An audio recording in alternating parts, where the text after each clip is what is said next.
Scrum, 3 Pillars of Success 7.0. Like we started a bit earlier, but I can see Kate's video is on. PBA is coming to give us a welcome address.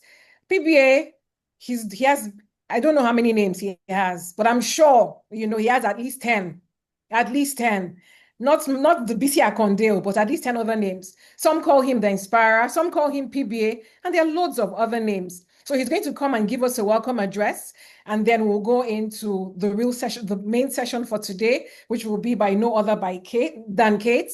You would hear about her. Just relax. So since we're just re-welcoming him, can we have a few more emojis? Time is going. Let's move.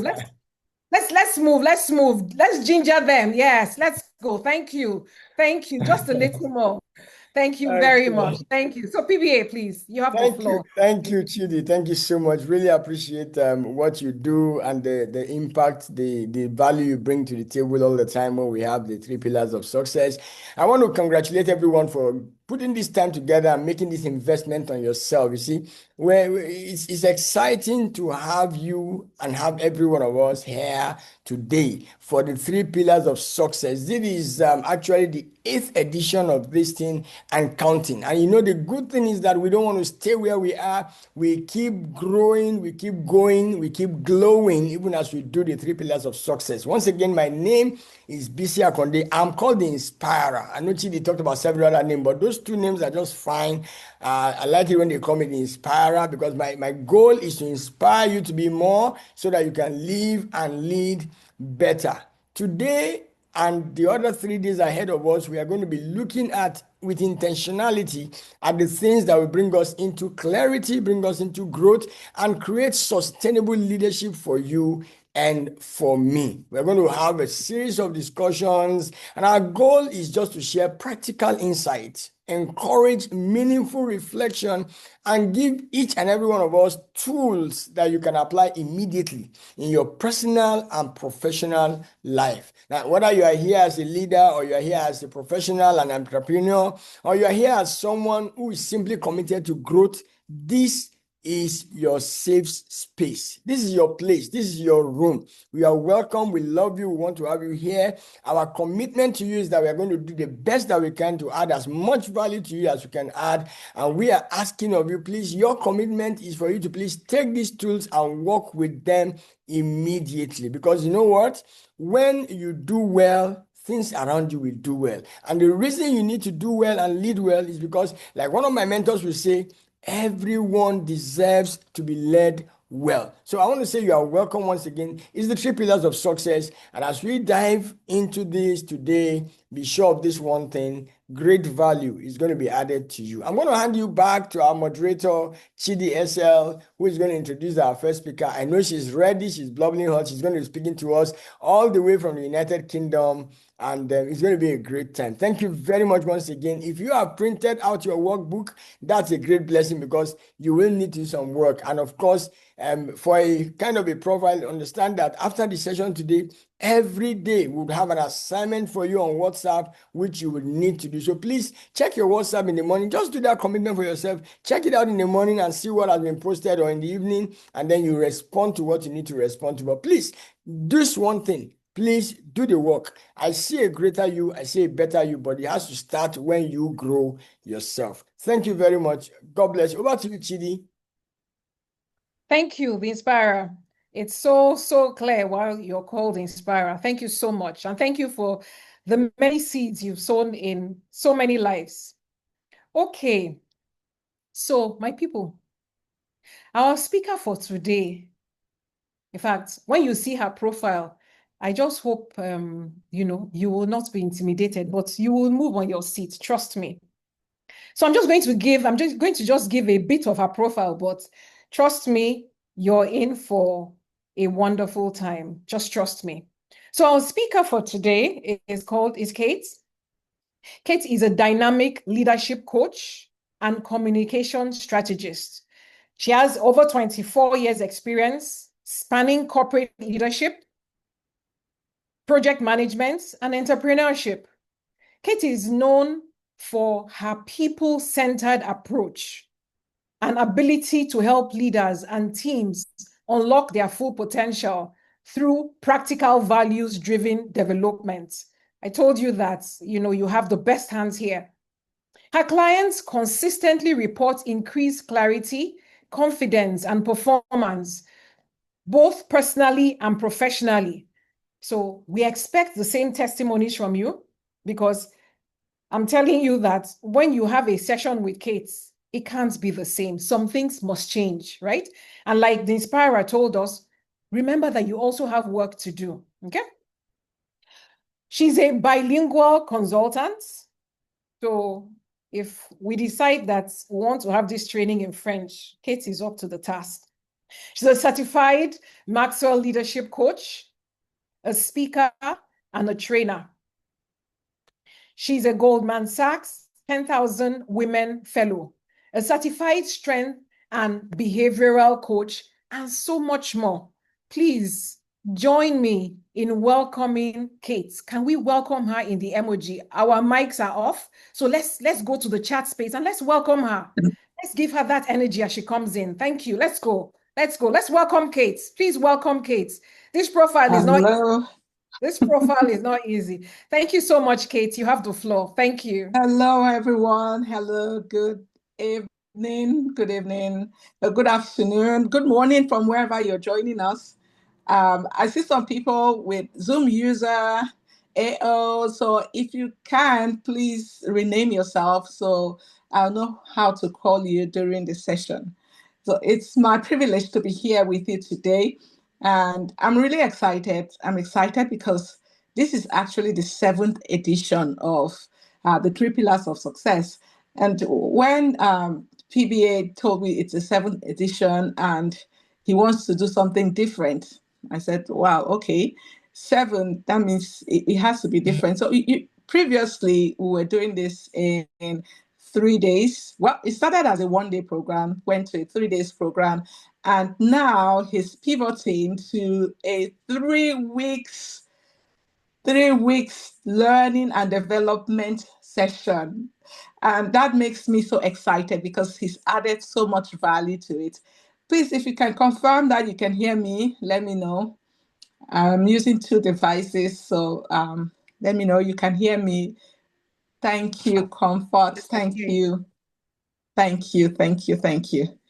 Okay, so this is going to be interactive, and I love having people contribute during the session. So I'm a coach, I'm a facilitator, so I ask questions.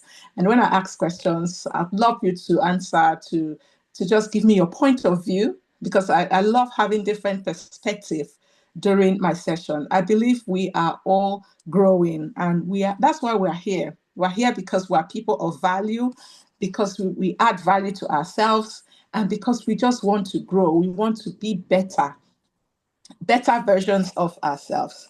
And so you're welcome to the 3 Pillars of Success. This is a personal self-development program designed to help you succeed in life at all levels. And during this 3 weeks together, we will be looking at 3 pillars of success. We believe that these 3 pillars, if you get them right, it's kind of like a switch. You can't get one right and not get the other 2 right. So you need to get the 3 right. And once you have the combination correctly, then you will achieve a higher level of success. And that's why we put it together. There are other pillars of success. And perhaps during these 3 weeks or after the 3 weeks, we're going to look at other pillars. But these 3 are kind of like the ones that hold the building together. And the first is personal growth. The second is communication. And then we will talk about leadership. So I want to find out from you, out of these 3 pillars, which one are you most expectant to learn more of? Out of these 3 pillars, personal growth, communication, success, which one interests you the most during this program? You can post in the chat, or you can unmute and yeah. Personal growth. Comfort says personal growth. Personal growth. Communication. Success. Oluwatobi, leadership. Yeah, leadership. Yeah, just imagine and it is a buffet, right? It's kind of like a buffet. So you go to the buffet, which one are you going to serve first? Yeah, communication. Yeah. Yes. Titilayo says the whole three pillars, everything. Yeah, everything is going to end. Yeah. You're at the wedding and you go to the table, you want a little bit of amala, you want jollof rice, you want fried rice, chicken, you want a orishirishi, all the assorted, everything in one plate. Right. Yeah. Yes. I will say one is not a standalone, so I want all. Yes, Oliver, you want all, you want all, you want all. So everything is going to. So I hope you have a big plate. You came with a big plate, right? Okay, your plate can take everything. That's good. And so we're going to start the session by defining or really redefining success. Yes, all for a balanced diet. Yes. Yeah, you need a very big plate. So let's define success. And I'd like to ask you, how do you define success? How do you, I just want a few people to tell me, how do you define success? And you unmute yourself and speak. Maybe like three people. How do you define success? Or you can raise your hand if you will. I'll call you. Let's see who is going to go first. How do you define success?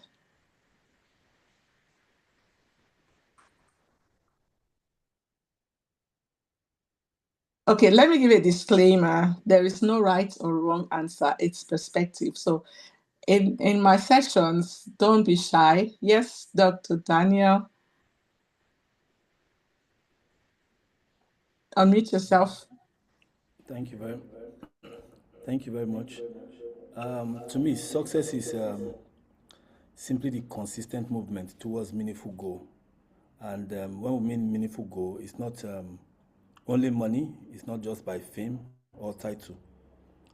It is by becoming the better version of yourself, moving closer to achieving your goals, and helping other people to also achieve theirs. That's success to me. Thank you. Thank you, Dr. Daniel. I like that last part, helping others achieve theirs as well. So it's not just about you. Yes, that's good. Thank you. And Aditola says success is achieving one's set goals. Yeah, thank you. Okay. Who else? What's your definition of success? Success is impact. Yeah. Success is impact. I want one more person to unmute. Yes, Aditola, please. Okay, yes, thank you, Ma. Good afternoon, everyone.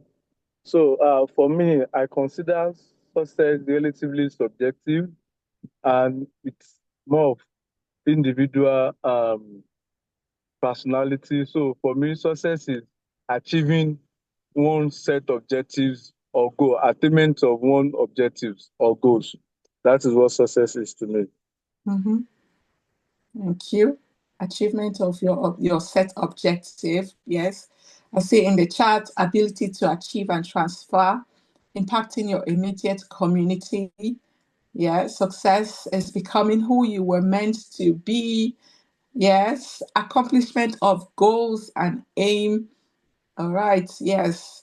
All that is correct. We are all correct. So you've defined success in so many ways, and we are all correct. Those are all success. Now let's see. There is a definition. Yeah, realization of one's potential. Yeah, that's good. Realization of one's potential. Success to me is value first to myself and needed by others. Comfort, yes. Success is personal development to the extent of being able to help others achieve their leadership impact. Oh, that's a good one. I like that. Success is personal development to the extent of being able to help others achieve their leadership impact. Okay. So let's see, there's a simple definition of success that I got from my mentor, John C. Maxwell. And I think it captures, sometimes, yes, we're all correct, but sometimes when we put things in perspective and make it simple, it just kind of gives us a good view, a good picture. And so the definition I like and that I adopted as mine because it just encompasses everything is this. Please, if you're writing, take it down. And if someone can help us post it in the chat, that would be nice as well. So true success is knowing your purpose in life, not growing to your maximum potential and sowing seeds that benefit others.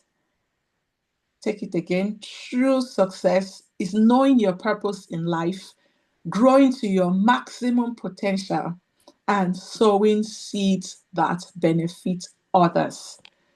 Yeah, thank you. Thank you, Abiola, for putting that in the chat here. That's the definition. And I just like that you highlighted the knowing, growing, and sowing. Yes, please highlight it, put it in bold. Yes, good. Yeah, because those are the key words in this definition. So success begins with awareness of who you are and why you are here, awareness of your purpose. When we become aware of who we are, who we truly are, and then that awareness leads us to start taking a direction that helps us to actualize our potential, and then knowing who we are means that we're not competing with anybody, right? So we're here to just add value to others, to help people become the best versions of themselves. And so knowing your purpose, we're going to look into that just briefly. The purpose question, I love the purpose question, and it's something that comes up a lot in life. In fact, this morning, my son, my kids, they were given an assignment to read The Purpose Driven Life by Rick Warren, The Purpose Driven Life, and they were reading it. One of my kids he's a kinesthetic reader. He likes reading the book. The other one is a visual and audio learner. So, and I do both. That sometimes I prefer to read the book. Sometimes I prefer to listen to it. And so knowing your purpose in life is so important. And when we do that, we can now chart our growth path. So that order is very important. I want us to take note of that. And when we do that, we will have a structured growth plan and we will make a difference in our lives. I have another question for us. And the question I have is, how have you, yes, we've defined success, and I want to, based on this definition that we have, that I've given you of what true success is, how is that going to affect your definition of success? Is something going to change from your definition of success? Let me know, please. How is that going to change your definition of success? Yes, Adetola. Okay, yes, thank you so much. Right. So for every knowledge gain, it is expected to lead to change in behavior. Right. So with the definition which you've given, my own earlier definition is not so, it's going to define my earlier definition by in the instance that success is not just only about achieving your own personal objective or set goals. It's also inclusive of helping others to achieve their own set goals. Thank you. Thank you, Adetola. Yeah, who else wants to share? Yes. One more person.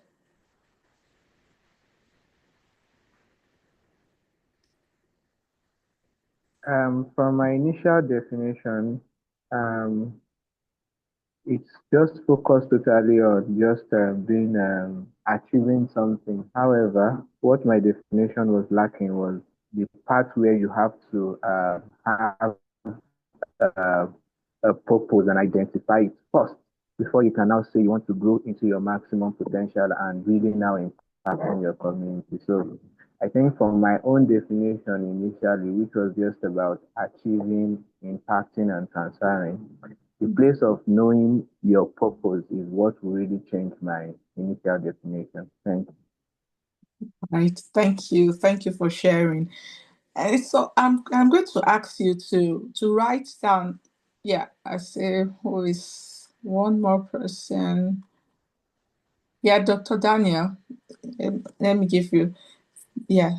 Thank you very much. From the beginning, I said I think I already highlighted this, but what I did not mention was, you see, the seed you sow naturally creates meaningful impact because it comes from direction, not confusion. So when we sow seed, people sow a lot of seed. Some are negative, some are positive. But when we sow purposeful seed, which of course you'll see it naturally become impactful, and that is when we sow it rightly. So that's just the part I think I missed out. Thank you. Thank you, Dr. Daniel. Thank you for highlighting that. And yeah, and I'd like you to take one more step and write down your definition of success right now. You can, if you want to adopt this one, that's fine. But if you want to take some things from the one I just gave you and add it to your personal definition of success, that's fine. So I'll give you just 2 seconds. Let's say 1 minute, right? Let me give you 1 minute to now write down clearly your own definition of success based on this new awareness.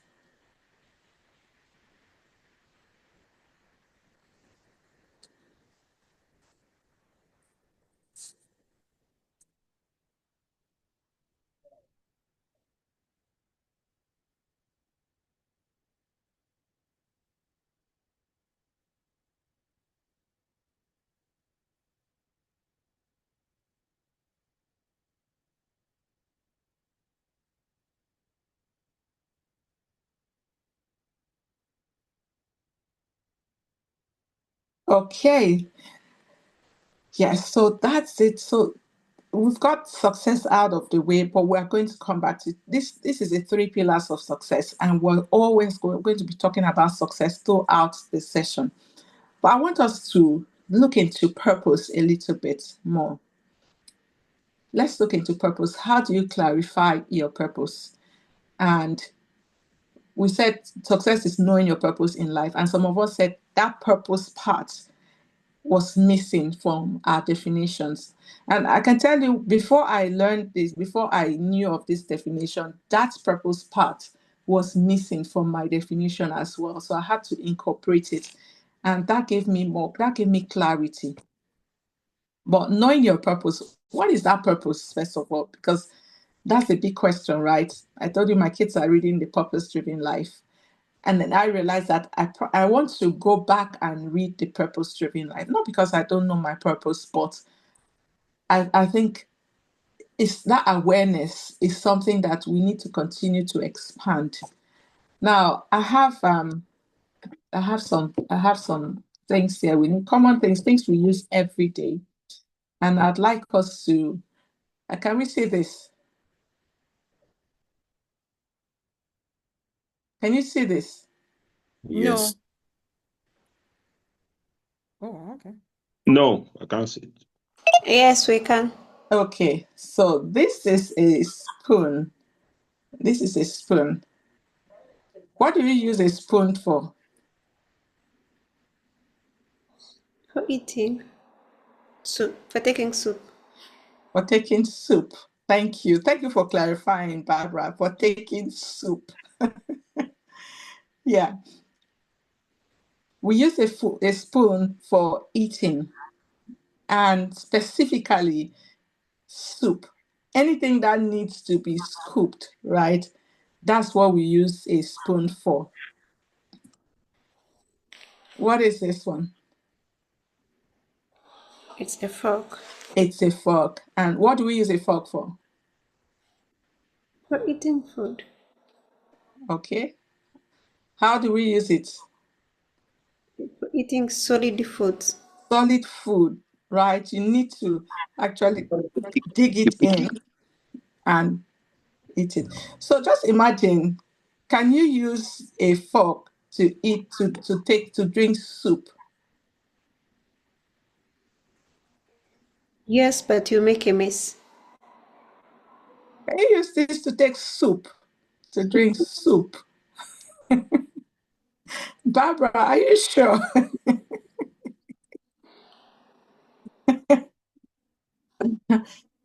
Who wants to tell us? Can you use a fork to take pepper soup? Let me be specific. Can you use a fork to eat pepper soup? No, Chidi says no, of course not. You can't. Oh, no, of course not. Okay, and then we have the next one. This is a knife, right? A knife is used for cutting. We use a knife to cut. You have to cut, and when you cut, you use your fork to to pick it up and eat it. Now, these three cutleries, they all have their purpose.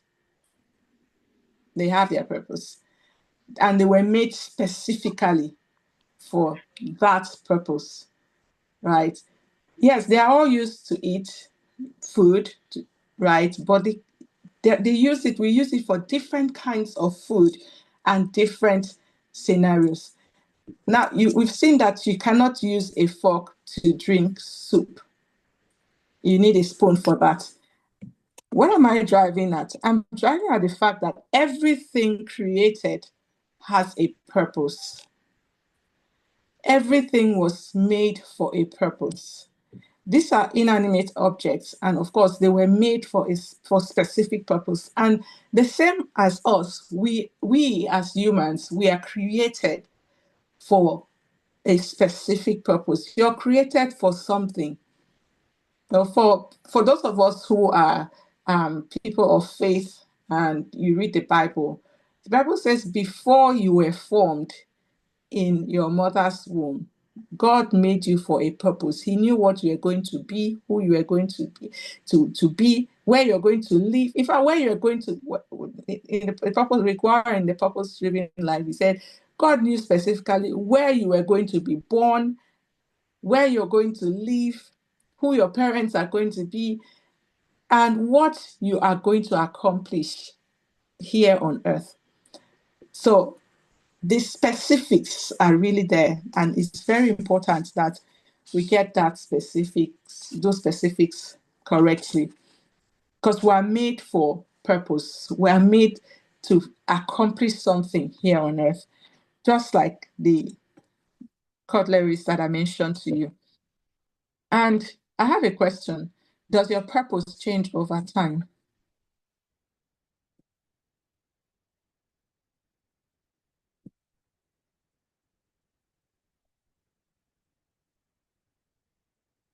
Does it change? Yeah. Okay, Kolade says no. Yeah. Yes. So please, Kolade, tell me why. And then Kevin, Barbara, you said yes. So I'd like to understand why. Tell me why. Okay, so the reason why the purpose doesn't change is because even from your analogy, you have been created to fulfill something. But the reality is, in life, you might get to points where maybe you change your strategies of fulfilling the purpose, or of getting to that point might change, but your purpose cannot change. It's like saying that the spoon, which is in your analogy, can be changed into a fork. So I believe that your purpose is your purpose, but the strategies of getting to that point can change. Thank you. Thank you. So I want someone that said yes to tell us why.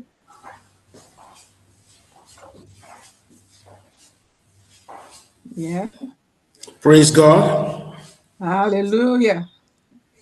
I want to strongly believe that purpose, especially received from God, of course, it is expected that we get clarity and reception of our purposes from God. It doesn't change over time.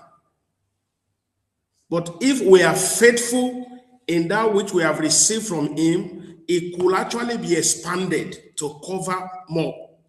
But it does not change, but Mhm. it could be expanded to do more. Thank you. Okay. Thank you. Thank you, sir. Yes, someone said yes. I want to hear from someone that said, Barbara Ayodele Adeyemi, if you can, let's hear your point of view because perspective is very, we are learning, right? We're all here to learn from each other as well. Yeah. Good evening, everyone. I hope you can hear me. Yes. Your purpose can evolve over time. And to me, that would be growth. Like when it evolves, then you have experienced growth. Okay. Thank you. All right. So, yeah, that's Barbara says your purpose can evolve over time. How? Can you just give us a In one season, your purpose might be maybe learning, and then in the next season, it may be like maybe you're leading. Or maybe in yes, like you're learning, and then in the next season, it may be like you're being a mentor. okay. Yes. So Yeah. Thank you. Thank you for explaining that, Barbara. Yeah. Who said yes and wants to tell us what Ayodele Kevin? Yes, Mr. Deyemi. All right. Good evening, everyone. From here, I'm calling from Dubai. Purpose can change over time. Let's look at the example you gave with the spoon. When you're on the dining table, the spoon is used for eating. But when you're in the pharmaceutical company, the spoon is used for measuring or for measurement. I don't know if that explains it better. Okay. Right. Thank you. Thank you, Mr. Deyemi, for explaining that. And I want to give my own perspective, like Stashola said, purpose. You are made for something. The expression of your purpose, like Mr. Deyemi just said, the expression of the purpose can change. Like on the dining table, what do you use? You use it to scoop soup. In the lab, they use it to scoop medicine, right? But the purpose of the spoon is for scooping. That's why it was created, to scoop things so you can actually hold it and it will not spill. So your purpose really, it doesn't change. It doesn't change over time. The expression of your purpose can really change depending on the circumstances and the situation you find yourself. Like Barbara, you are a leader. Your purpose is to lead people. There's a season where you'll be learning, right? And that season, I like that you mentioned seasons because that's very important. That season is a season of capacity building for you to enhance yourself as a leader, to become a better leader. But your core purpose, why you are here, is to lead people. That doesn't change. It doesn't change over time. Yes, someone says an airplane can never become a car. Yes, thank you for that analogy. It can never become a car. So your purpose, we are all grounded in purpose. And there are four factors that help us to define our purpose. Four factors as humans that help us to define our purpose. And the first is what you love doing. Yes, your purpose is the reason why you were created. Yeah, the reason why you were created. Yeah, the first factor is what you love doing. What you love doing. It comes naturally to you. You love it. we also call that the your zone of genius. Your zone of genius is that thing that you do effortlessly. You grew up doing it. Nobody taught you how to sing. So there are some people that they've been singing since they were 2 years or 3 years, 4 years old. Nobody ever taught them how to sing. But they sing so beautifully. Their voice, they modulate their voice from early childhood. No one ever taught them how to sing. Now, that is their zone of genius. It's just natural. So what you love doing, it can lead you to what your purpose is. So we're talking about, in this section, we're talking about purpose clarity, how to clarify your purpose. And then the second thing, what you are good at doing. What you are good at doing. Now, yes, I just want to ask us a trick question before we... What is the difference between what you love doing and what you are good at doing? It's a trick question. So I want us to, let's interact. Tell me, what do you think?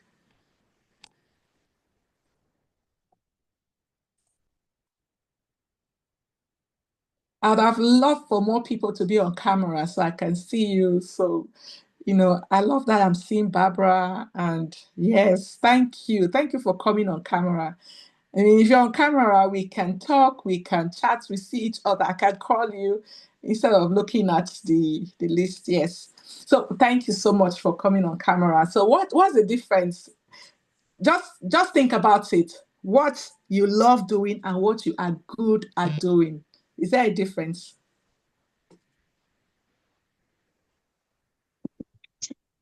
For everyone. My name is Steven. When you asked the question, I remember something that happened to me.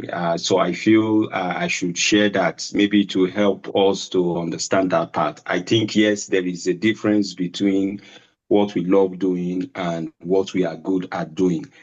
There was a time while I was in school, I actually love music, so I decided to join the choir. So I was there with the choir. I was rehearsing and doing all those stuff with the choir. But it got to a point, they said they needed to mimic someone, and the congregation, somebody went there and was mimicking someone, and the entire congregation, not even one, said it was Brother Stephen. So then I got to know that I'm not good at singing, but I love music so much. When I'm doing my chores at home, when I'm at work, everything I do, I love music. When I write codes, I love music. But the actual singing of the song, I am not good at that. I feel that's the difference between those two. Love is when you love a particular thing is different from if you can actually do it for others to appreciate it. Thank you. That's just. Thank you, Brother Stephen, for that. Yes, what you love doing can be something you're not really good at. Yes.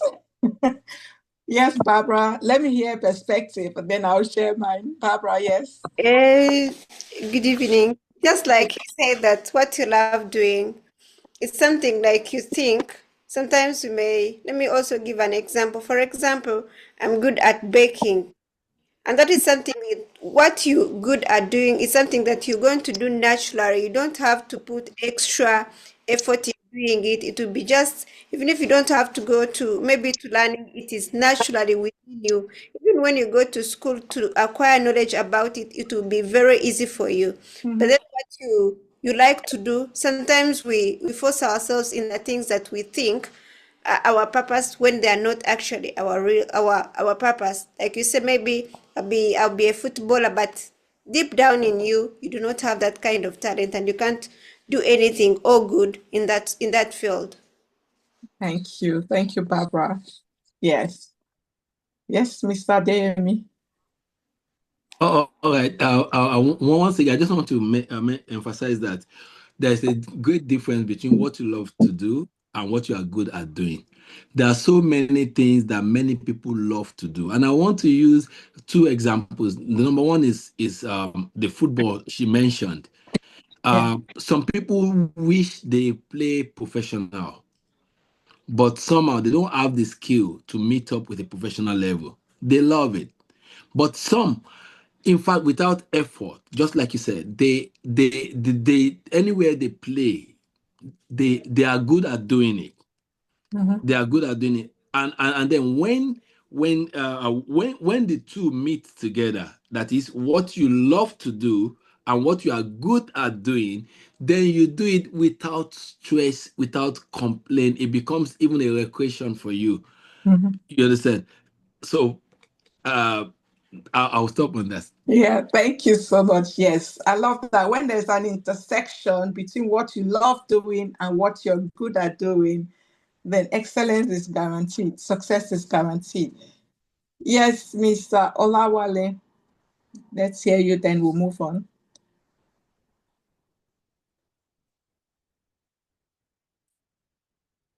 Okay, the hand has gone down.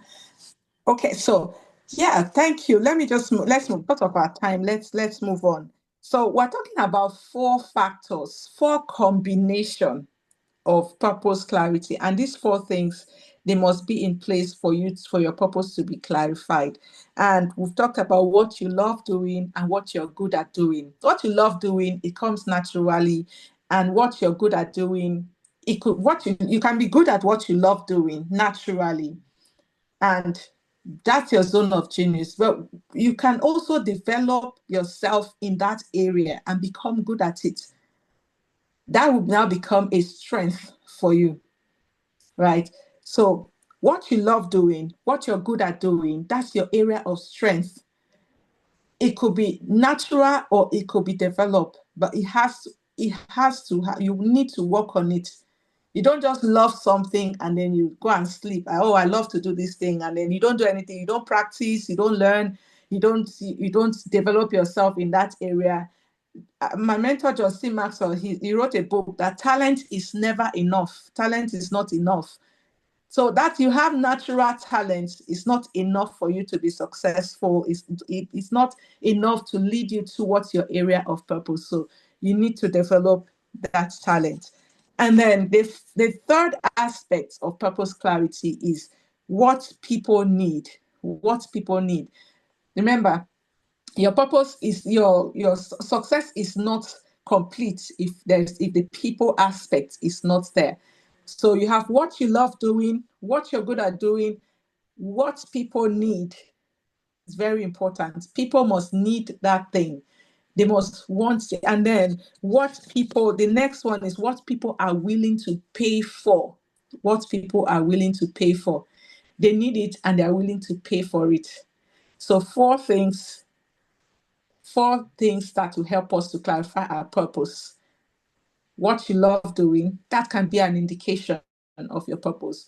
What you're good at doing, what people are willing to pay for, and what people need. They need it. So that is a combination. And when we know that, there are other factors that can help us to just clarify our purpose. Sometimes it could be something you see a need in the world, what people need, right? It's a need that you see, and it's driven. Your heart is moving you towards solving that problem. And when you can't sleep at night, it disturbs, it takes away your sleep. Sometimes you cry about it until you can find you can do something about it. There's a lady I met recently in a virtual conference, and her name is Christine Kane. You may have heard of her, Christine Kane. She's a pastor. And she saw a need in the world. She was at an airport in Australia, and then she saw pictures of girls, women, young men passing. They were just like a carousel of pictures, just And then she asks, what are all those pictures? Why are they putting all those pictures up? And he told her that those are sex trafficking victims, people who had been, they've been victims of sex trafficking.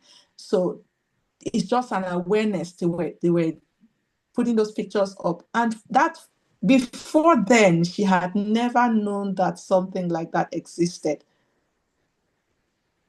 That took away her sleep. And she started researching. She started thinking, what can I do about this? How can I help these people? That led her to starting a foundation that will start helping people, victims of sex trafficking, to regain their lives and also to find people that have been trafficked. So her organization is global now. They go around the world helping victims, helping families, restoring their lives, and sometimes they've even succeeded in, bringing people out of that slavery. And so that's how she found her purpose in life. And when she found that, she saw that it has always been in her history. It has always been in her history, because prior to that, she didn't even know that she was adopted. She didn't know that her brother was adopted. She didn't know that there were 9 of them in their family, and most of them were adopted. That's when she knew that she could have even been a victim of that thing. You see, so purpose, sometimes I believe that our purpose is always around us. It's always around us. I see Adetola's hand up. Let's hear from Adetola before we move on. Thank you.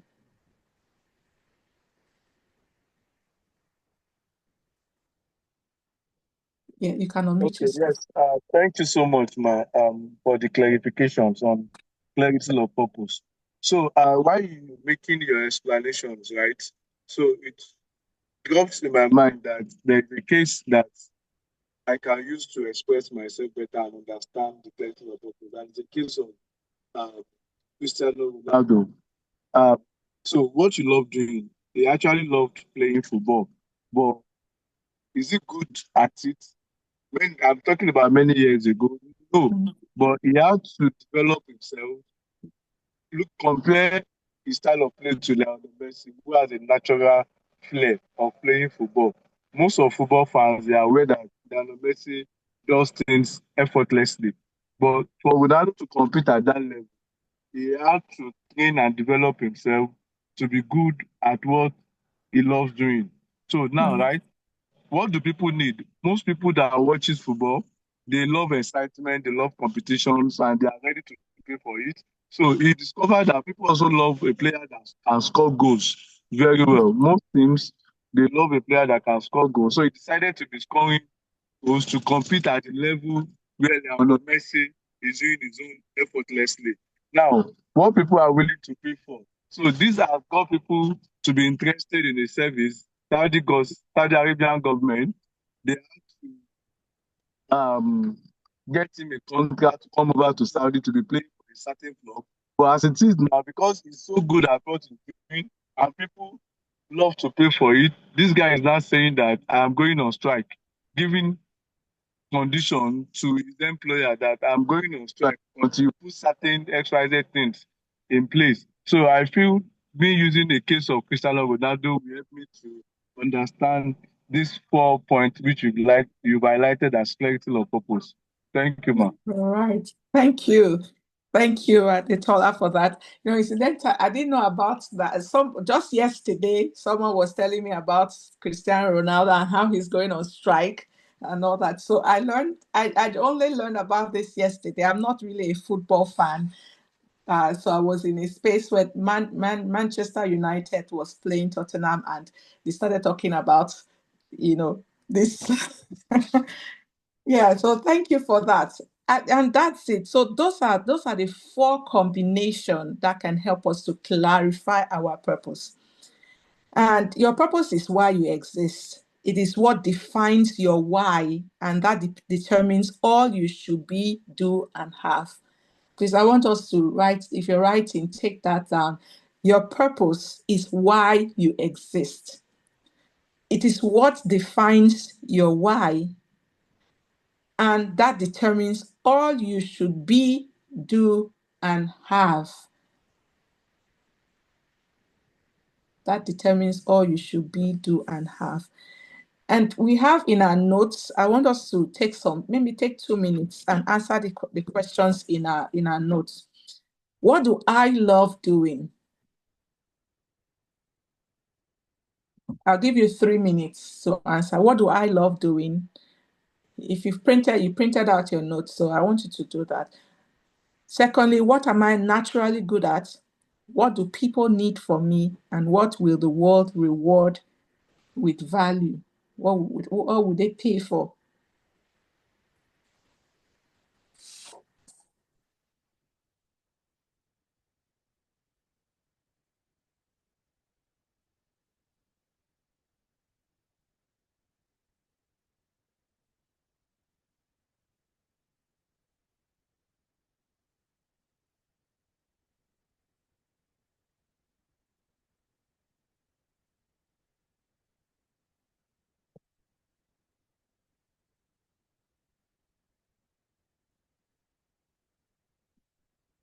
I need you to think very, very carefully about that. Okay, the questions, what do I love doing? The second one, what am I naturally good at? The third question, what do people need from me? And the fourth question, what will the world reward with money or value?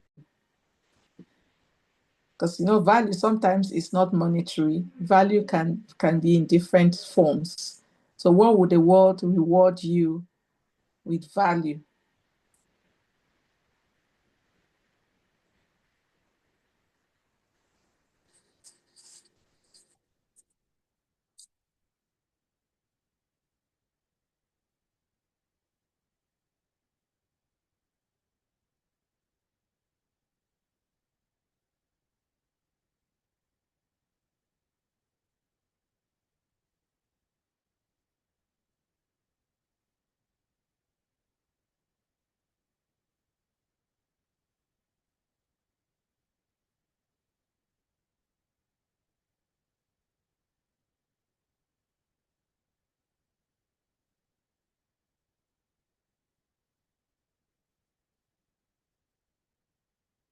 Okay, thank you. Yes, so I want us to do one more thing. One more thing. My purpose, I want you to complete this sentence. My purpose is.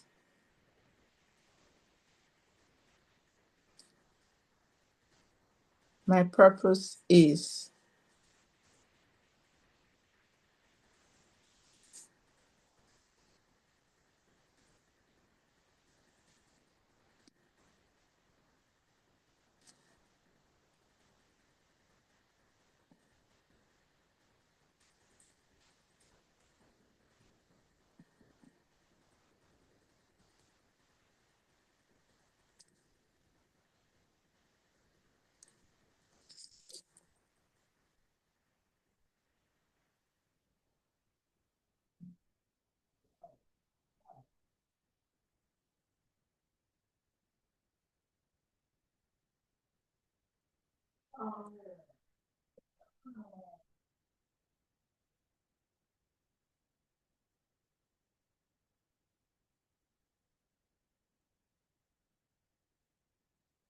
Okay, so that's your personal reflection.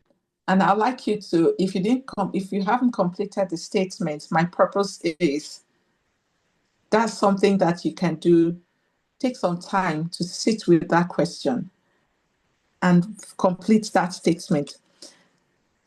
Right, so next we are going to move into our second segment, our third segment, which is personal growth reflections.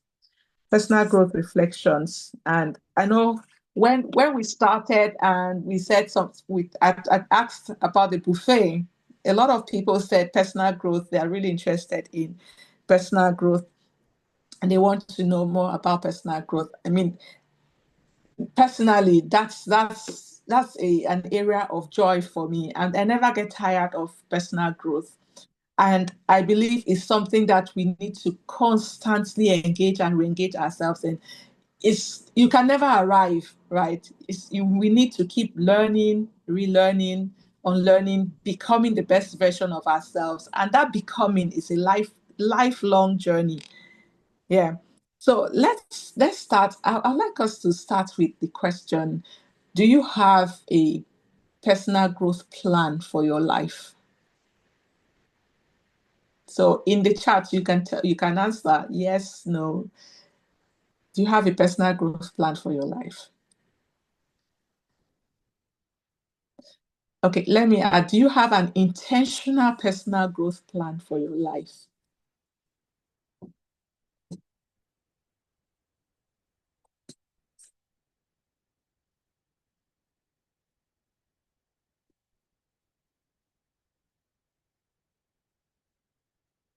So let me get some responses in the chat. We're all here to learn. We're here to grow, to become the best version of ourselves. Do you have an intentional personal growth plan for your life? Yes, no, maybe, not sure. So you can post in the chat. Thank you. Thank you. Thank you. Thank you.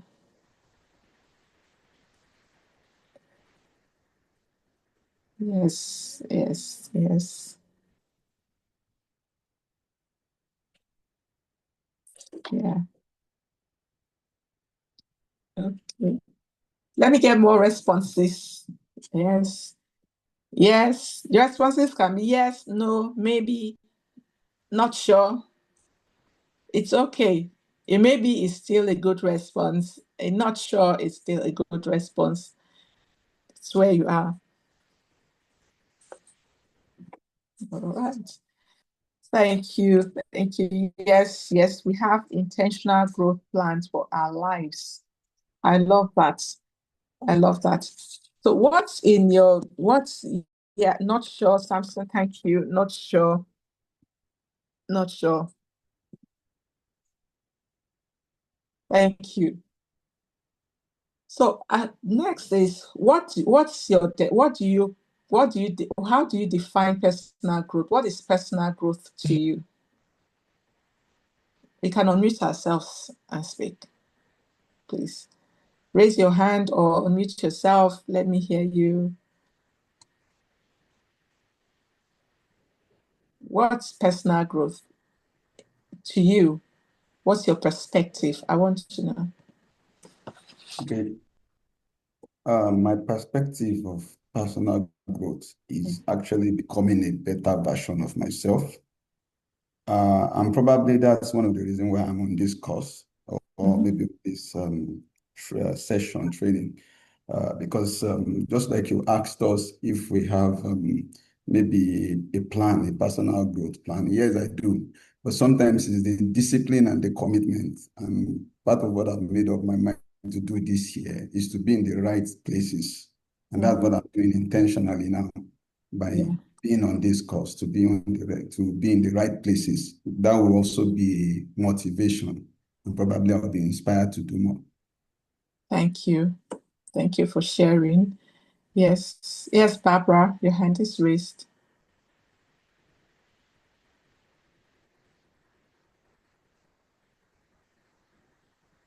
Becoming the best version of ourselves, adding value.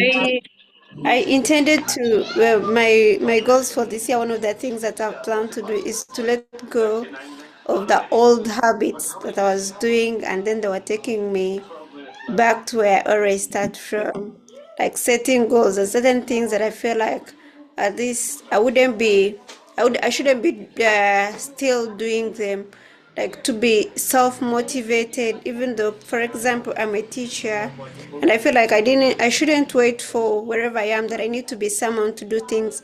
I need to do more things on a personal level to make myself aware of what I'm supposed to be doing and letting the old habits out, like maybe, social media influence. Those are the things that I've set myself to let go this year. All right. Thank you. Yeah. Thank you for we're going to talk about habits. Yeah. Thank you for just take note of that because we'll come back to that. Yes, you've realized that there are some habits that are not adding, that's not helping you to grow. Yeah. And you want to achieve that. So what's your let's see, let me have one more person. What's your definition of personal growth? What does it mean to you personally?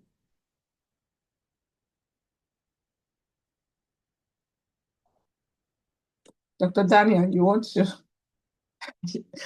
It looks like you want to say something. Yeah, muted. Please unmute yourself. Thank you very much. I think for me, personal growth is just self-improvement in isolation. It's the continuous expansion of capacity to see myself becoming better in the way I think, in the way I communicate, in the way I carry people along. Just seeing myself becoming the best version of myself, learning the best way I can communicate, learning the best way I can relate more with people, learning the best way I can do things even more seamlessly. And that is personal growth to me. Okay, thank you. Thank you. Remember, it's personal growth. I like, that's one thing I love about it's personal. So yours is not mine. Mine is not it is personal. But the one thing that really doesn't change is growth. And I'm seeing in the chat personal growth. No, it's growth, blessing. Okay, it's what someone is looking to become in the future with a specified time period and diligent action to make it happen. Okay, I think you're describing personal goal. I'm talking about personal growth, not goal. Thank you, blessing. But that's a good definition of a personal goal. Yes.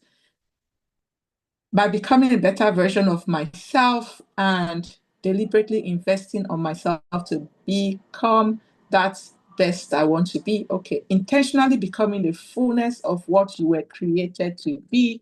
Yes, thank you for that, Ms. Olawale. Yes, that's we are all correct. For me, it is that's insatiable quest. It's a quest to becoming all that we're created to be. The quest for a greater expression and expansion of oneself. That's how I perceive personal growth. That's how I define it. It's an insatiable quest to become all that I am created to be.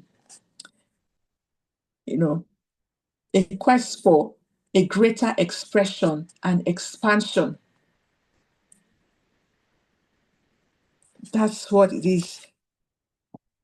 So I'm always looking for opportunities to express myself and to expand myself and to be able to take steps that will help me to be all that I am created to be. Like we said, the best version of ourselves. And for us to grow, you must value yourself. You must value yourself before you can grow. If you don't have value, if you don't see yourself as valuable, as worthy of growing, you will not take the steps necessary, to grow, to improve yourself, to become that version of yourself that you're created to be. And I also believe that it begins with vision, because if you don't have a vision of who you are created to be, if you don't have a vision of the person you want to become, the woman you want to become, the man you want to become, the father you want to become, the leader you want to become, you don't have that vision, that picture, then it's difficult for you to actually create the steps necessary to start moving towards that. So growth is very important. You must value yourself to grow yourself. And you must have a vision of that person that you aspire to be, a vision of that person you were created to be. And one thing I believe is that we all have value. We all have value and we all have the capacity to grow. But there's one thing, growth doesn't just happen, right? It doesn't just happen. It's not like growing older. We can grow old, but we can get older, but we cannot. Growth has to be intentional. You don't just grow, you don't just become better with age. Before, I used to think I get better with age, But we are not wine. We are not fine wine. If you do nothing, you don't grow. Nothing happens. The only thing that gets better with time is wine and cheese. Those two things, they get better with time. So you have to recognize we have value and then add value to ourselves and express that value by the way we live. And for us to grow, it's an inner job. You have to go within. It starts from inside. You start growing on the inside and it starts showing on the outside.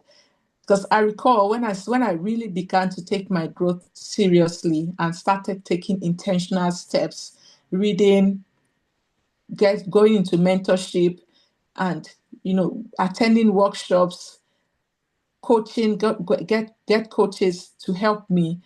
When I started doing that, it took some time for me to start seeing a change. So growth takes time. You can be putting in the work, doing the efforts, reading, studying, attending workshops. And of course, it requires action. You don't just go and listen to someone speak. You don't go and hear your mentor speak. You need to take action to be able to grow. So my mentor, John C. Maxwell, he said something. He said, growth is the only guarantee that tomorrow is going to be better. Growth is the only guarantee that tomorrow is going to be better. It's the only guarantee that I'm going to be successful. If I'm not growing, I'm not going to be successful because every goal that I set for myself requires growth. Every success goal I set for myself, it requires that I grow to be that person. I grow towards that goal. So we cannot achieve success without growing. And I'm sure we all know that. But I'm going to share with us the 8 misconceptions of growth. And you tell me which one is really big for you.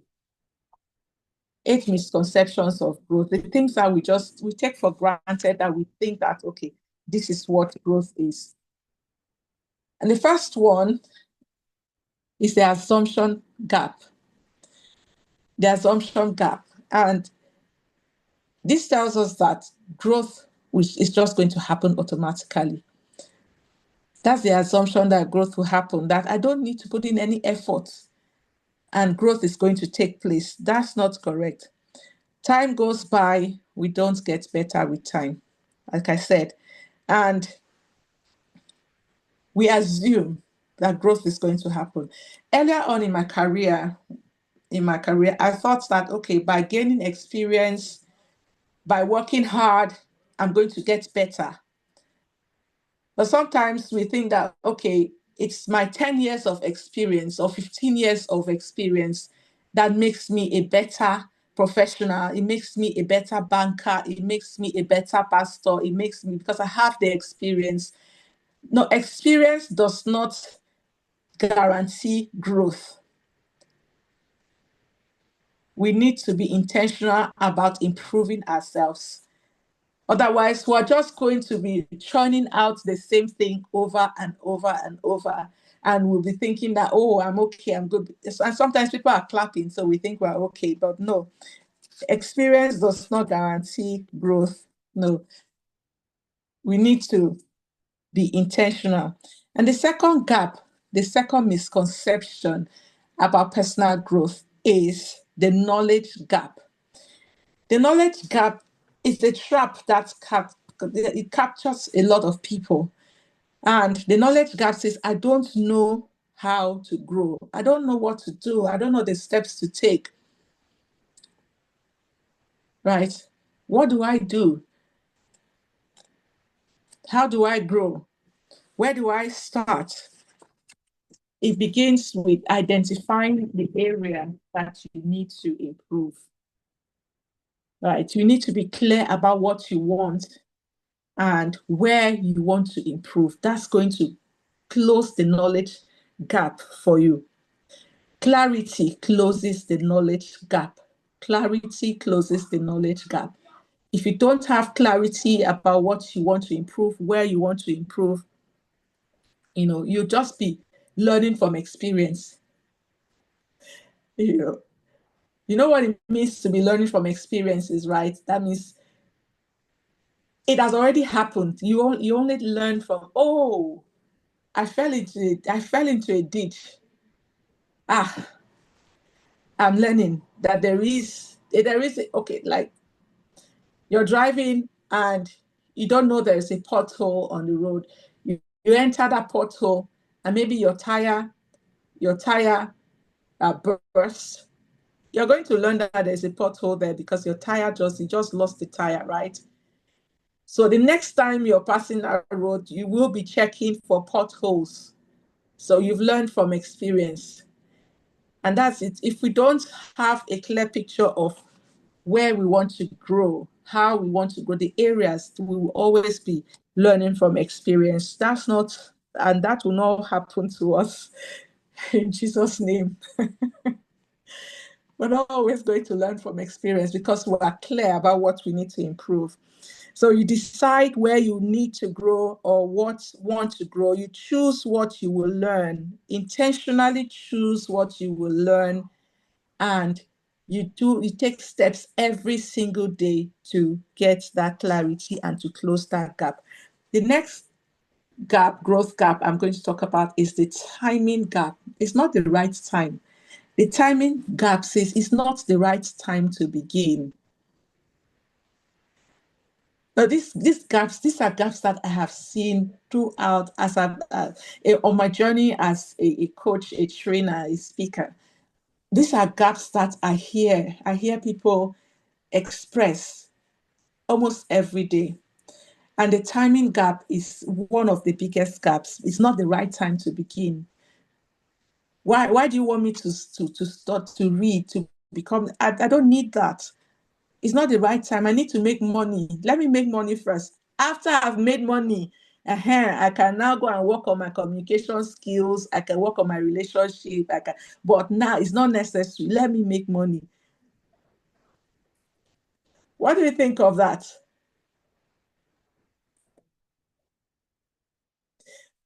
What I answer is, if you build your relationship skills, you have better relationships.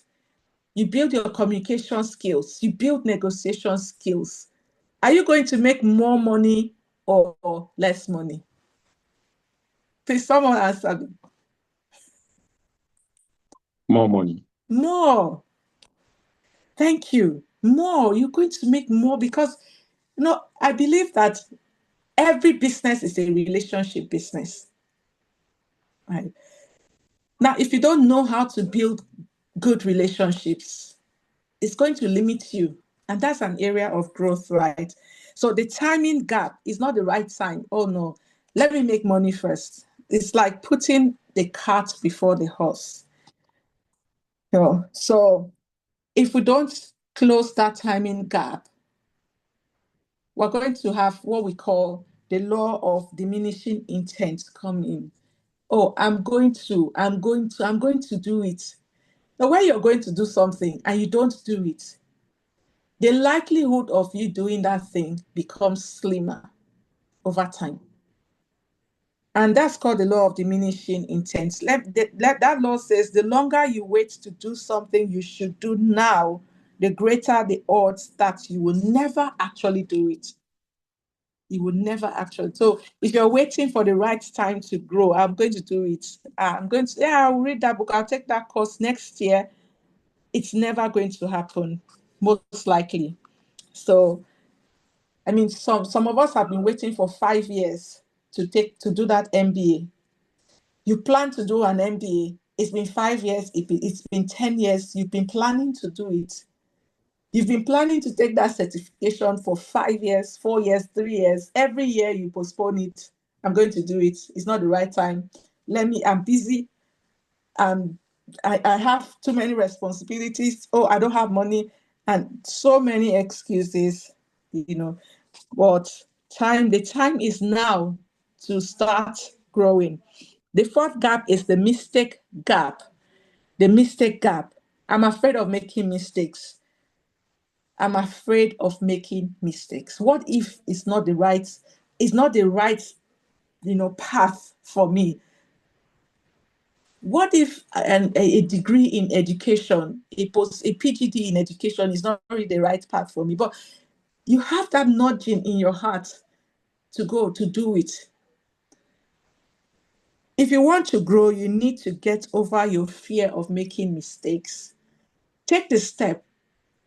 You will learn. The biggest thing is you're going to learn from it.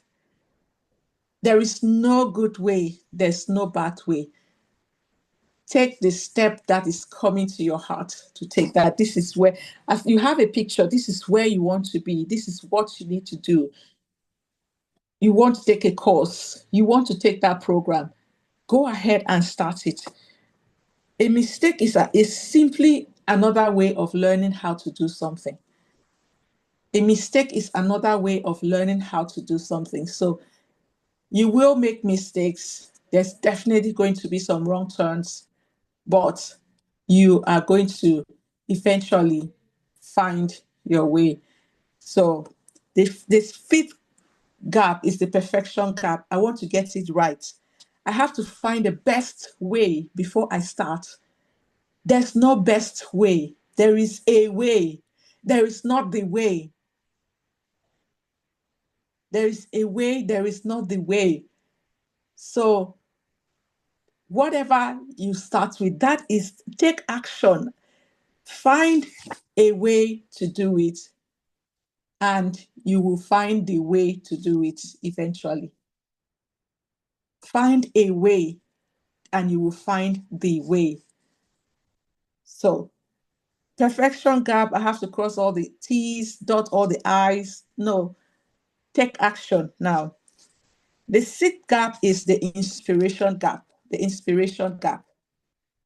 This one, I can tell this one gets me sometimes, this inspiration gap. I really find myself guilty of it as well. I don't feel like doing it. No, I don't feel like reading that book. I don't feel like, and I've noticed that when I'm not feeling like doing it, when I'm thinking, oh, I'm waiting for that emotion, that inspiration to come externally before I start doing it. No, inspiration does not come it doesn't come externally. That's why it is inspiration. It's inside. So you have to find a place inside, inspiration. The fifth gap is the perfection gap. The sixth one is the inspiration gap. I don't feel like doing it. You don't feel like just do it. Do it afraid. I'm afraid. I don't feel like doing it. I'm scared. Just do it. What if I don't finish? What if I start and I don't finish it? Just do it. Take a step. No one is encouraging me to do it. Encourage yourself. You don't need encouragement from all you will. And one thing I've noticed is once you take that step, well, that's my experience. Once I take the step and I start moving, inspiration comes, encouragement comes. It doesn't always come in the beginning. It comes as I'm moving. So inspiration flows with movement. Encouragement flows with movement. Take a step, move. You want to lose weight, you want to go to the gym, you want to eat right, take a step. Start from somewhere. You want to go to the gym and you think you're not going to be consistent, start walking. Like that's what and to be honest, that's what I told myself recently. Kate, you can't be planning to go to the gym just start taking a walk. Get out of the house and take a walk. That's what I'm telling myself. So I'm telling you guys, that's what I'm telling myself, right? So inspire yourself. Take the step. The seventh gap, number 7, the comparison gap. The comparison gap, that's the 7th gap. Others are better than me. My mates are far ahead. Oh, if I had started 10 years ago, I'll be where Daniel is today. No, you didn't start 10 years ago. You can start now. You don't have to be where Daniel is because you're not Daniel, right? So start now. Others are better than me. Others will always be better than you. Newsflash. Others will always be better than you. There's always going to be someone better than you. So get over yourself. Get over yourself, right? And start moving. Just take action. Then the expectation gap, that's the next gap. Oh, I thought it would be easier. Oh, it's never easy. The expectation gap, I thought it would be easier. You know, I thought it would cost less. I thought it's not. Oh, when I started, they said that cost, it was $250, right? By the time I did the first one, the first step, say, oh, there is a next level. The next level is $500. Ha! You have entered $500. And you know that to move to the next level and to become the person that you really aspire to be, you know, you see yourself moving, you see yourself in a setting, and you see the path in front of you. But you've taken the first step, you are the first mile. Now the second mile requires more. So I thought it's going to be easier. I thought it's going to be cheaper. And of course, that second module, the second step is always more difficult. And most often it costs more. It costs more resources, it costs more time, right? So I thought it would be easier. Those are the growth gaps that we encounter along the way.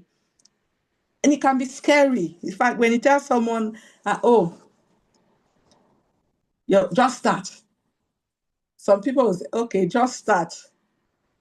When I start, what's the next step? How is the next step going? How much is the next step going to cost? Please just start. Okay, so let's begin. You need to start growing.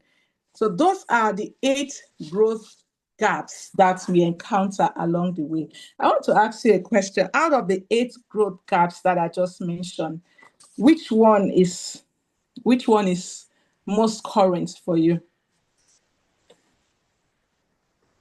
Yes, Dr. Daniel.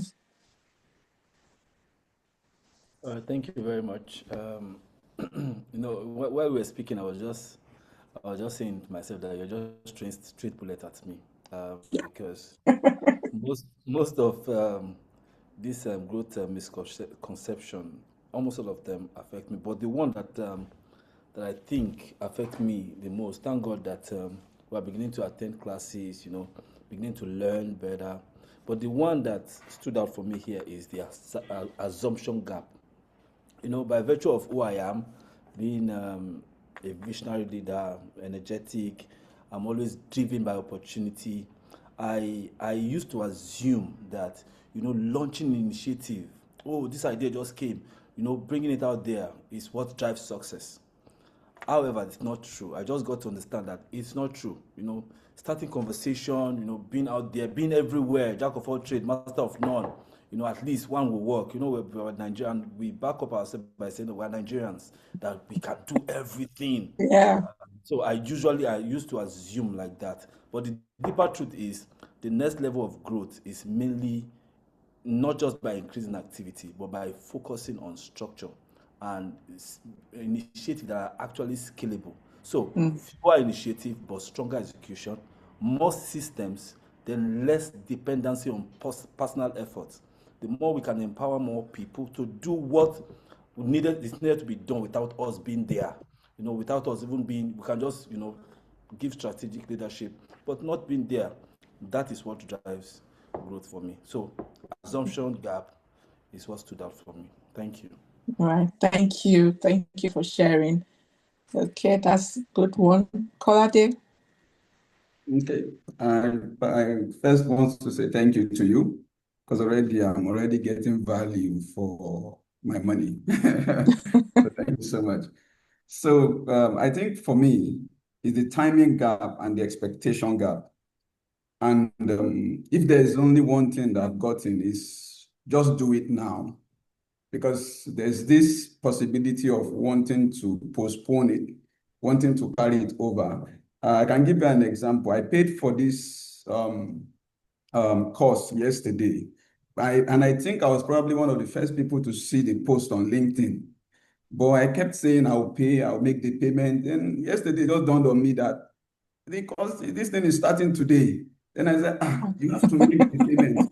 Now imagine if the Inspirer wants to give somebody, maybe the first person that paid, maybe let's say 50% discount. I've missed that opportunity. So it means that because of the timing gap, because I didn't do it when I have to do it, even though at the end of the day I'm on the course, but what about maybe the other things that I would have gotten if I had done it at that time? So I believe also is the expectation. I think sometimes when it gets a bit difficult, sometimes I'm just asking myself, is it really worth it? Do I have to really go all through this stress and all these things? So I believe it's for me, I'm just praying that as I'm actually getting it now, that I will be able to just apply it. And I think that will really help me. So thank you so much. Yeah, thank you. Thank you for sharing that. Yeah, and well, that's one thing we're doing differently this year is to give you the opportunity to apply it. So throughout the week after this session, you're going to be getting prompts. We'll send daily prompts that will help you to start doing things. And one thing that I also recommend is find someone to hold you accountable. To be asking you questions. You say you're going to do this. These are the goals that you set for yourself for this year, for this time. Where are you with this one? And of course, let it not just be one way. It could be dual accountability, like an accountability partner. Get an accountability partner that will hold you accountable, and you hold the person accountable for their own goals. So that way, someone is asking you, someone is holding you to account, and your integrity is on the line, because when you say you're going to do something and you're not doing it, that means your integrity is on the line, right? So get an accountability partner, and we're also going to help by giving you prompts, daily prompts to push you to action. Yeah. Paul says the most current for me is 6, the inspiration gap. I'm a filmmaker and I find myself always waiting for the perfect inspiration to start scripting or making my short list. Okay. Yeah. Okay. So let's see. Now, where we're going is that you create a personal growth plan. Now, that's the question I asked in the beginning. Do you have an intentional personal growth plan for your life? Oh, let's not say even for this season of your life, do you have an intentional growth plan? And why is it necessary to have an intentional growth plan? Because we need to be intentional about our growth. Growth doesn't just happen, right? It doesn't just happen. If we don't plan it, nothing happens. When we fail to plan, we plan to fail. I'm sure we've heard that before. You fail to plan, you plan to fail. Write down some things that you want to see change in your life, some areas that you want to see change in your life. And it could be just some basic steps like, okay, I want to improve my relationship skills. So find a book on relationships and start with one chapter a day. Basic, something, just something. Take one small step every day. And then who are you? Who are you? Awareness, self-awareness. Do I really know who I am? And do I know where I am? Where am I right now? With this goal, where am I? And this is very important.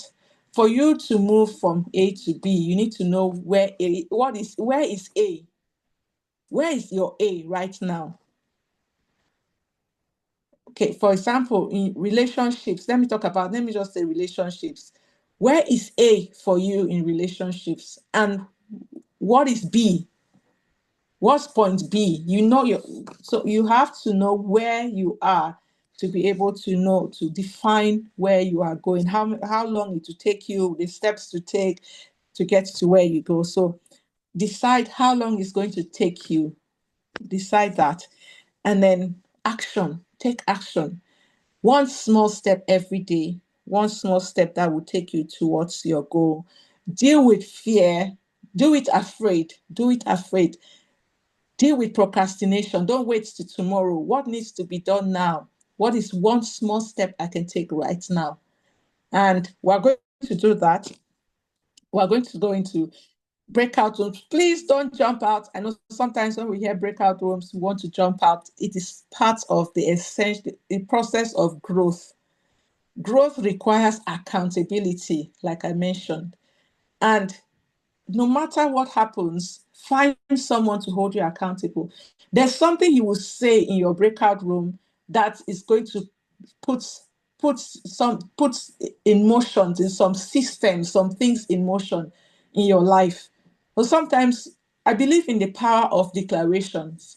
I believe in the power of affirmations. If you say something, sometimes even if you don't believe what you say, but you said that thing, it's gone out, the word has gone out of your mouth, and that is going to accomplish the thing that you have sent it to accomplish. So please don't go. We're going to go into breakout rooms right now, just for, I think, 10 minutes, maybe, maybe less, maybe it's 8 minutes, 8. Chidi will tell us. And we're going to answer some questions in our breakout room. Even if it's one of those questions you can answer, I want you to be really honest with the people in your breakout rooms and share with them. The first question is my current reality. Where are you on your growth journey? My current reality. Where are you on your growth journey? Please write it down. The second question is, what is my desired growth area? Where do I want to be in a year's time? What is my desired growth area? Then one habit that I will let go of from today. That's what Barbara was saying. So Barbara already has hers. She'll tell the people in her breakout room. And then one daily habit I will practice this week. So let me see. Chidi.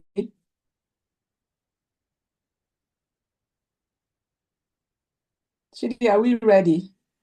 We're ready. It will be for 10 minutes, please. It will be for 10 minutes. Let's make it 8. Let's make it 8. Okay, so 8 minutes. So we'll have time, of course. So on your screen, I think you can see Inspire inviting you to join the room. Please join the room. And when it's time, we'll all come back here. Thank you. If you haven't seen the prompt, please just write it. Okay, I'll join your breakout room. Just join is there. If it doesn't take you in automatically, you just join. There are about 5 of us in each room, or 6 of us in each room max, I think.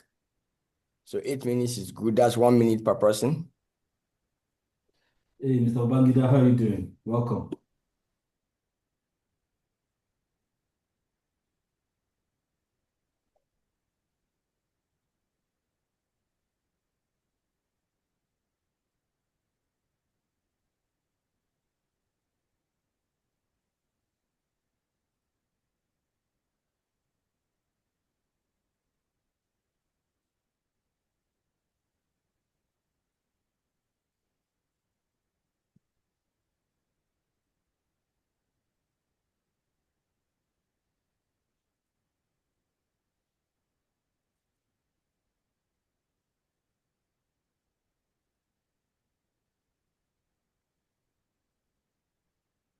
very much.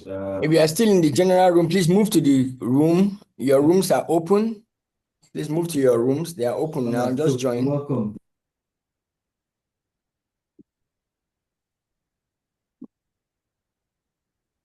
Yeah.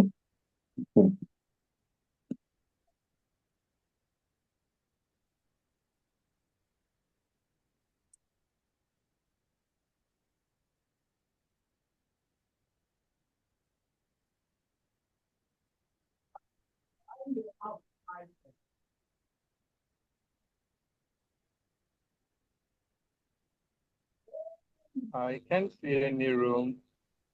Not in this room. Okay.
Please join your groups if you're still here.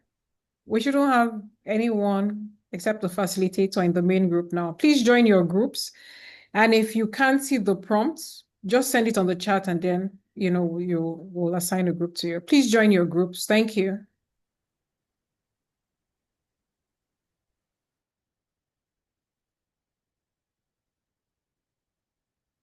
You can see the prompt. Check at the top of your screen. You see join a breakout room. Click on that. Or the bottom of your screen, you see join a breakout room. Just click on that.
discuss. I think we have Group 1, are you meeting Group 1? So now let's discuss our desired growth area. Who is leading Group 1? Do you think Who is leading Group 1? we want to really focus on so I can get clarity? So I think we should discuss with that now. So Daddy, you can take the floor. Group 1, Yes. who is leading Group 1? Are you talking? Onyedikachi. We do not start any discussion yet. You asked for help. I came in. Effectively reach. So, who is leading the group? Somebody should lead this group and continue. You need to discuss your questions. I'm not hearing you, so I'm wondering. As to allow you are there, you can take the lead. Or great, Shomide, you can take the lead. Mrs. Lawal, somebody should take the wheel so that you can discuss and learn. Wow. That's a big vision. So who are those of us who are here? You're not talking. Nobody is talking. Praise the Lord. That's why Onyedikachi. Onyedikachi, Hallelujah. please talk and see. Maybe somebody will respond. Nobody is Hallelujah. responding. Great, are you there? Please, Pastor Alawa, are you the there? question that I'm here, sir. The questions that are here for us to work upon. Now, the first question is my current reality. Where are you on your growth journey? As we have just listened to the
Hey.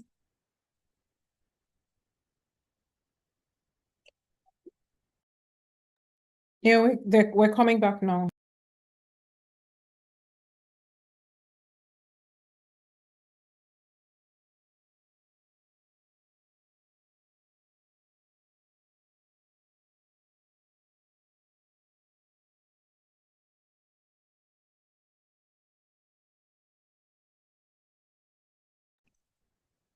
Welcome back. I see some people are back already. I hope you finished your discussion in your breakout room.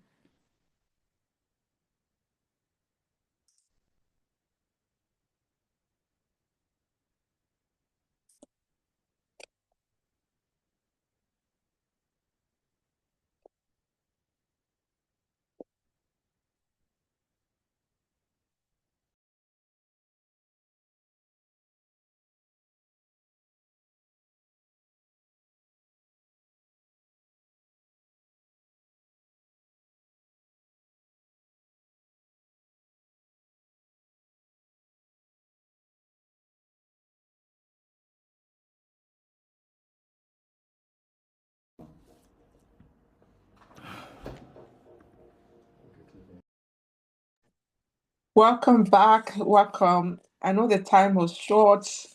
Usually that's one thing with breakout rooms.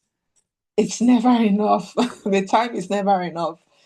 Okay, so but I hope we did have some meaningful discussions and we learned something from each other. And we're going to take turns. Let's give a few minutes for others to come back. I see people are coming back. Yeah. Discussion is very hot in room 7. Yeah. Room 7, yes, they're here. I see them here. Welcome back, everyone. Thank you. I hope we learned something from each other and we're able to share. And if we can, maybe you want to share one thing that you learned, one insight you gained from your breakout room partners. Let's see. Or you have a question you want to ask. Let's take those now. You have a question or you want to share an insight you got from your breakout room. Yes, I see. Yeah, Adetola is.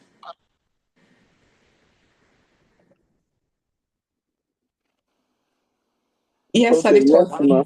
Okay, Okay, yeah. yes. Thank you so much, ma, for the privilege to express my thought.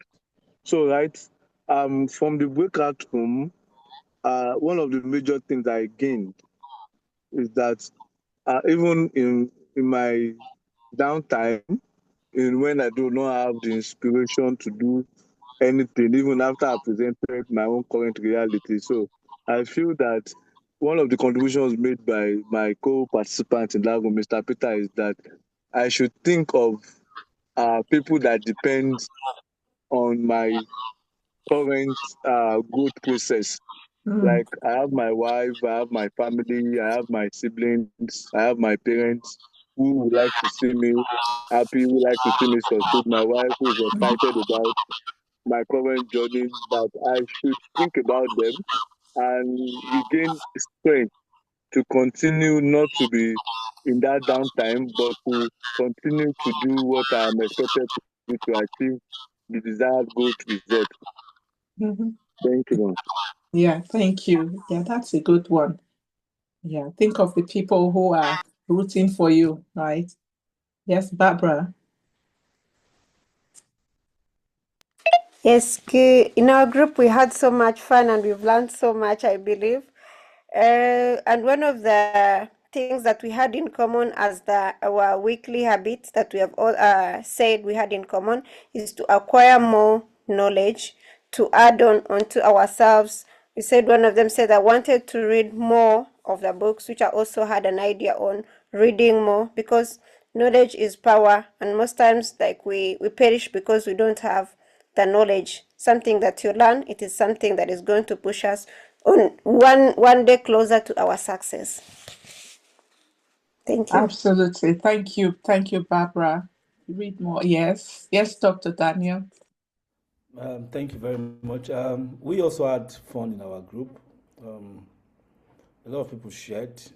I think for me, one of the take home for me is just like one of our daddies shared in the room, being profession, being a pastor, He talked to so many people with different issues, different background from different places, and his goal is to see all these people, being liberated and all that. So his current reality is how does he bring these people together and ensuring that they all gain freedom. And another person, Babangida, was talking about, he is jack of all trade, master of none, that he's trying to pursue too many things at the same time, but not, not getting anyone. And even our mommy said he's trying to, his time gap is his own, trying to gain. But then for me, I think my own current reality is my inability to create structure for what I currently do. So the end goal for all of us is everything that we have shared is based on knowledge. We are currently where we are based on the knowledge we have. So we are directly proportional to where we are by the virtue of understanding and knowledge that we have. So how do we bridge that gap? Is by understanding by either reading, talking to more people that are more experienced than us, having mentors that have been there before to mentor us, because we cannot know it all. And if we must also do that, we must be able to learn from leaders that have been there before by reading their books. Let's get more knowledge by reading books. So these are some of the things that we discuss in my group. All right. Thank you. So I have one more person, then we go on. It's what I'm hearing is knowledge. We have enough knowledge. We know what we're supposed to do. We know where we want to start, what we want to do, but the action, that's where taking action, that's where we lack. Okay, so let's go. Daily tracker. But before we go to our daily tracker, I want us to make a commitment. Write this down. This week, I commit to take ownership of my growth by. So one step that you're going to do this week, I want us to have that in mind. Write it down. And I would like us to post this commitment in the WhatsApp group so that we can hold you accountable. So this week, I commit to take ownership of my growth by. Write it down and then post it in our WhatsApp group so we can hold you accountable for it. So I'll be looking out for this commitment in the WhatsApp group. And of course, every day, this key in your daily tracker. Did I practice my habits today? Yes, no. What did I learn today? So every day, learn something. Learn something new every day. Learn something new. What did I learn today? Learn something new every day. So let's have that. Fill that up in your journal or your handout. Please write it out, and I'll be looking out for it in our group. So throughout the week, please let's post. Today, you will post, I commit to take ownership of my growth by, and then you'll be getting weekly prompts, things that you have to do every day. Sorry, daily prompts, so that we can take ownership of our growth. I'm looking at the chat. There's no question. Do we have any question as we round up? As I hand over to Chidi. No question in the chat. No question in the chat. All right, I'm just going to hand over to Chidi right now. Wow, Kate, I'm thinking of the right word to use. I think I'll just say a big thank you. Can we please put in our emojis? Let's express. Yes, thank you so much, Kate. You've, as usual, I don't know if over-delivered is the right English word, but thank you for being so relatable and making it so relatable. So it's something that stares all of us in the eye. So thank you so much. It's been a wonderful evening. So just a few things before we round up. Things that she talked about. Remember, number one, we all have to commit what we're going to do this week. And then please put it in the WhatsApp chats. Let's remember that we're all going together. So let's put it in the WhatsApp chat. Then she also talked about accountability partners. we're all growing together. So it won't be a bad idea. Maybe somebody in your team or somebody else that you can get, or someone outside that you know can be an accountability partner. And so, you can commit to certain things and then make sure you do them. Remember that one of the things we talked about is that growth is intentional. And then so we have to be very intentional about it. So thank you very much. Thank you to everyone who came. It's been a wonderful session. And like Kate said, the WhatsApp group will be our primary channel of communicating during the week. So we'll talk during the week and then see you all same time on Sunday for another wonderful session. Thank you so much. Have a beautiful evening. Thank you.